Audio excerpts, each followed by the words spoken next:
La figlia di Matteo Messina Denaro, Lorenza Lagna, mentre le condizioni del padre si aggravano, ha deciso di prendere il suo cognome. Sarà dunque Lorenza Messina Denaro.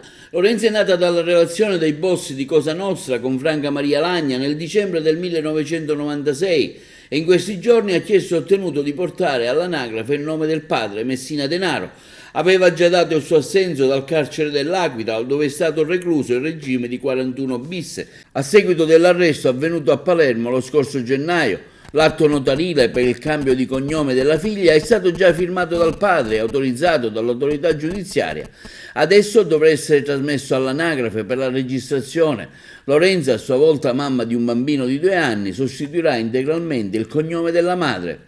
Un rapporto tra loro che non è stato mai sereno, almeno fino a questo momento. In uno dei pizzini trovati nella casa della sorella del boss Rosalia, detta Rosetta, Messina Denaro si lamentava della distanza tra lui e la figlia, che negli anni non lo avrebbe voluto incontrare. In realtà, sin da bambina, la 27enne aveva vissuto con la famiglia del capomafia, ma a 18 anni aveva deciso di rompere i rapporti e spezzare le catene con il padre, che non aveva accolto con favore la ribellione.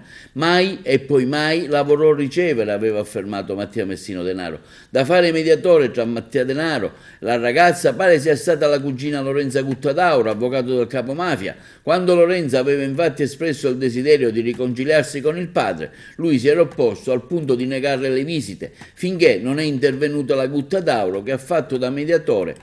Ad aprirla la 27enne ha varcato le porte del carcere e incontrato il padre, a cui ha fatto conoscere anche il nipote.